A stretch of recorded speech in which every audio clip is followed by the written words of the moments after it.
This here's the story of Bob.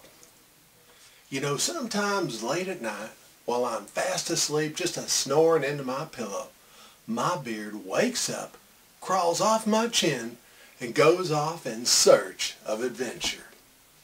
Now Bob here, that's my beard's name, Bob. He's not always been alive, you see, but somehow over time, he's slowly evolved and eventually become self-aware. Sort of like that Skynet supercomputer in those Terminator movies, or Vice President Joe Biden. But ever since Bob's come to life, he's had this amazing sense of adventure that he's just not quite been able to quench. Now I first realized something was up a few years ago when one night after I went to sleep, Bob done snuck off my chin and went on down to the local bar and grill where this ZZ Top cover band was headlining. Well, consequently, the next morning when I woke up, my beard smelled like the awful mix of Lucky Strikes and cheap bourbon. Why, it took me 3 shampooings and a healthy dose of Old Spice just to cover up the smell. But out of all the crazy adventures Bob's had, and believe me, there have been quite a few, the one that takes the cake happened back in the summer of 2007. And that's when Bob disappeared for an entire week. Well, my wife, she thought that I'd shaved off my beard, and my co-workers, well, they just kept going on about how much younger I looked. But me, well, I just felt lost, naked even, and I just wanted my beard back.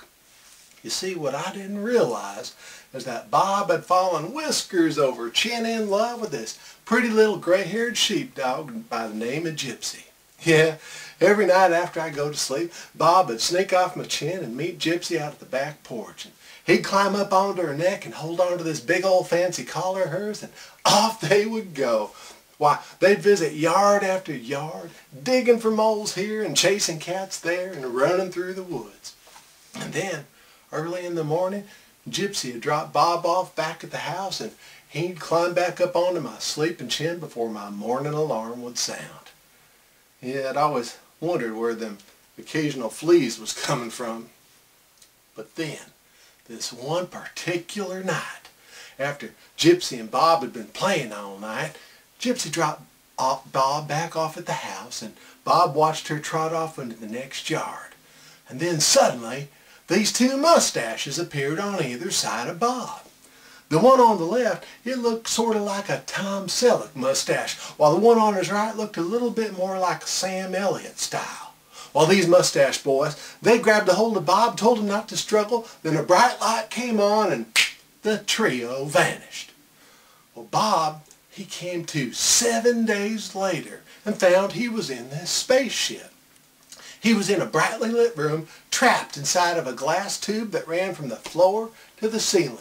And on either side of that glass tube was them mustache boys that kidnapped him. And then, not too far off, slowly approaching, there was the fanciest looking mustache that Bob had ever seen. It was a handlebar type with long curly Q ends, fully waxed, and wearing this long flowing red regal looking robe trailing behind it. Why, as it walked up, them mustache boys started into chanting, "All hail Emperor Hirsute, ruler of the universe." Well, while this emperor fella, he walked straight up to that glass tube, looked Bob square in the eye and said, "Professor Fuzzy, we meet at last. Did you know that I've tracked you across 1,000 galaxies? Now, where is the evolution modulator?"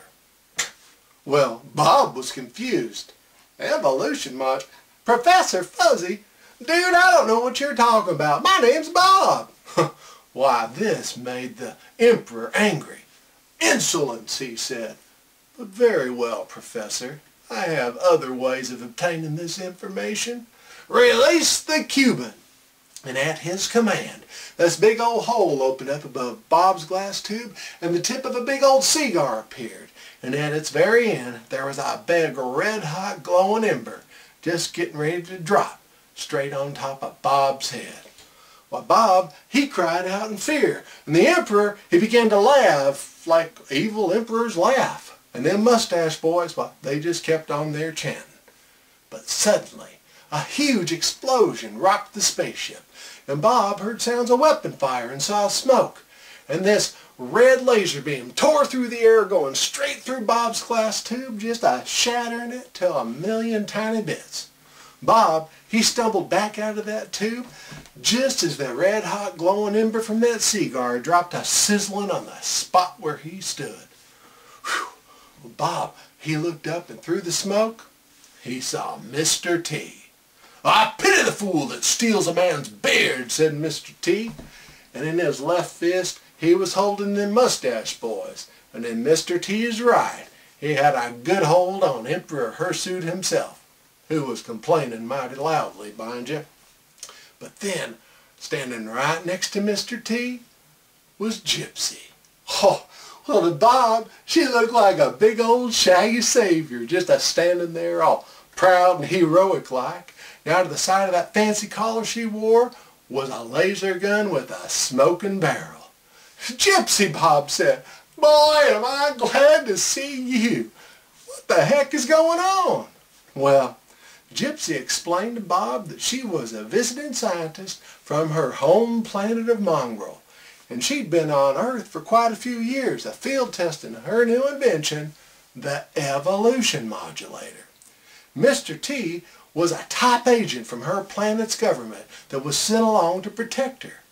What they didn't know, though, was the super arch villain, Emperor Hirsute, was after them because he wanted that evolution modulator for himself. They started to suspect something when they saw them mustache boys kidnapped Bob on his back porch a week ago, so they quickly gave chase in their own spaceship. "Whoa, whoa, whoa," Bob said. "Now hold on a gosh darn minute here. So, what you're saying then is this Emperor fellow thought that I was you? Why, then you must be the real Professor Fuzzy."